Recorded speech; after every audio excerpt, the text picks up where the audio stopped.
So this, along those same lines, I want to talk about seller financing a little bit.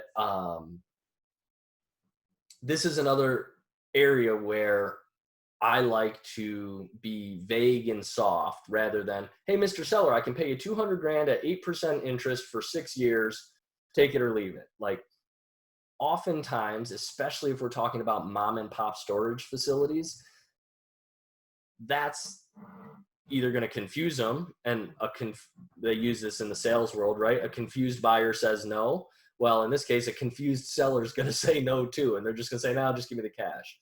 But if you just explore it as a potential option, you'll have a lot better chance of making it across the finish line using seller financing. So I'll have questions like, have you considered, would you be open to, right? Have you considered, if you say, have you considered taking payments over time?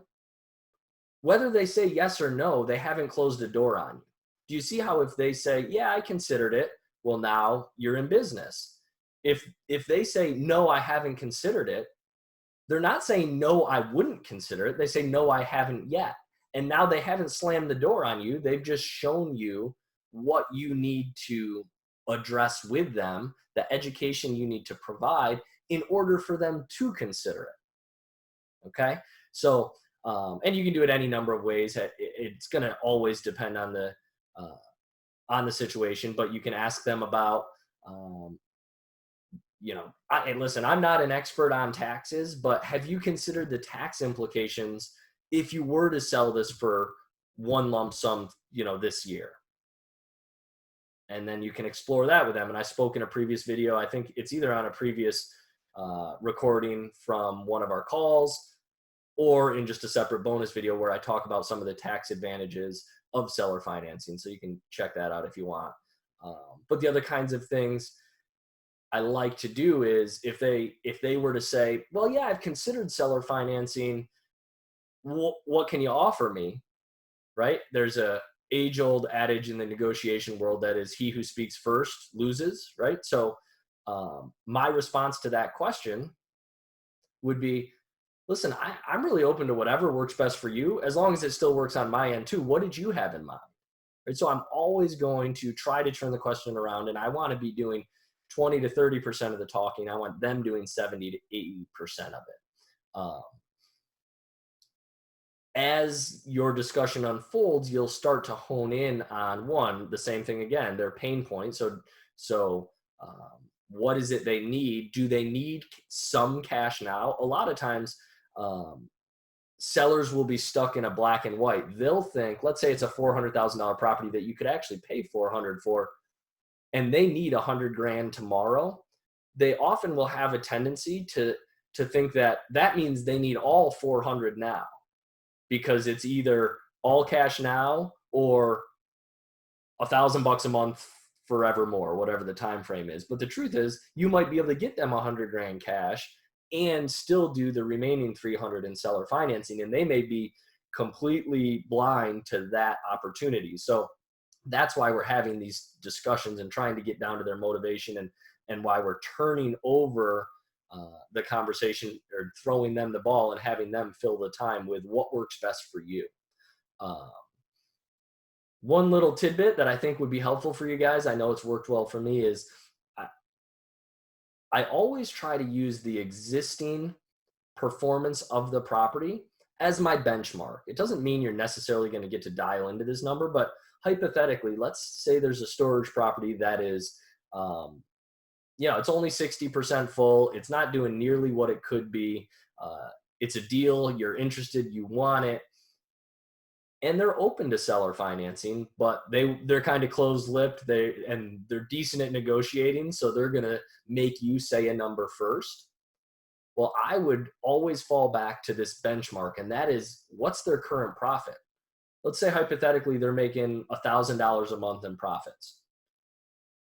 Well, they're making $1,000 a month. They've got this thing, maybe it's them or their wife, that has to go open the gate each morning and close it at night, or move renters in, or sweep units out, or whatever their pain point is. They're making $1,000 a month, and they have pain in their life associated with the storage facility. If you can offer them the same $1,000 a month, but eliminate the pain, it might be a win. It might not be. You might need to offer them $1,500 a month. Whether or not that's principal and interest payments or straight principal payments will depend on how good a negotiator you are, right? A lot of times when we look at seller financing, we're talking about stereotypically, if we're talking to other investors, we fall pretty quickly into the most common structure. And that is, the seller is just going to step in as the bank. So they want 10, 20% down and they want 6, 7% principal and interest. But if you're dealing with someone who's not an experienced investor, and I'm not suggesting that you take advantage of people, but if this is all they want and need, then it's a win for them. So you could start the conversation at, well, I can offer you your full asking price, $400,000, but in order to do that, I would need to make the payments over time. And so what I would like to do is pay you, call it $1,500 a month for the next 36 months, and then I'll pay off whatever I haven't paid at that 3-year mark, right? So that's essentially a no interest loan. Are your chances great of getting one of those? No, but does it happen? Absolutely. So take that for what it's worth. I always use that their current profit as a benchmark to start on. The other thing that I touched on briefly before was teaching about tax consequences, right? And I don't want to go into it again because there's already a video on it, but long story short, if you can, the big threshold you want to get people to is, let's say you're buying a $750,000 property from somebody and they own it free and clear and they're going to pay taxes on $750,000 if you buy it all in 1 year from them. If you can spread that same $750,000 out over 3 years, you will be saving them literally tens and tens of thousands of dollars of taxes.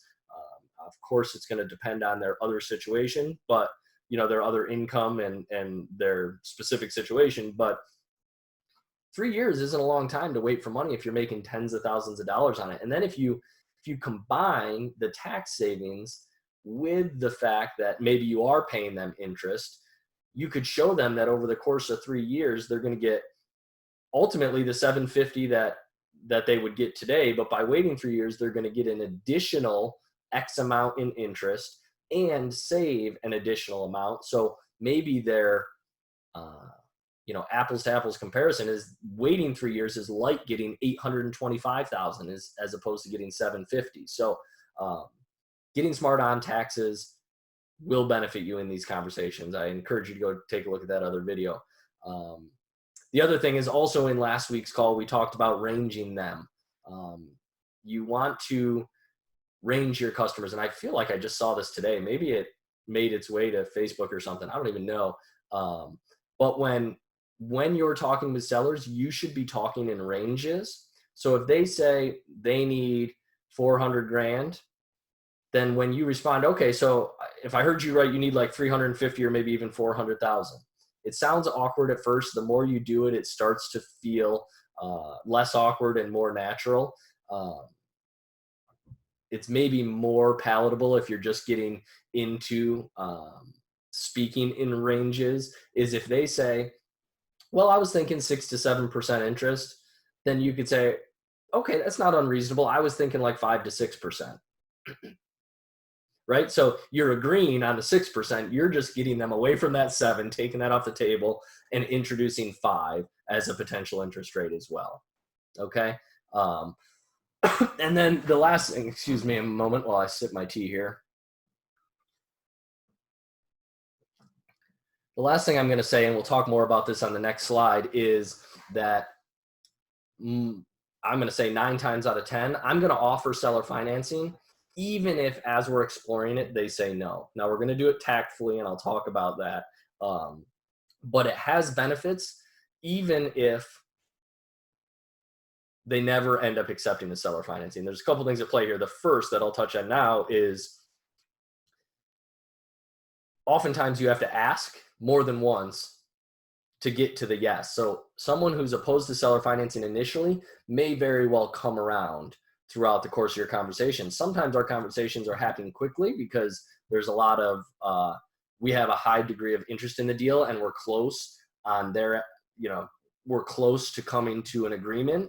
Other times they're unrealistic on their price. And this conversation and this exploration that I've been talking about so far tonight might be strewn out. Is that a word? I don't know. It might be stretched out over, say, 3 to 6 months. One of my properties, I bought 18 months after initial contact. So it's, time always has a way of changing things. So just always include seller financing. And I'll talk more about additional reasons why we do that in just a second here.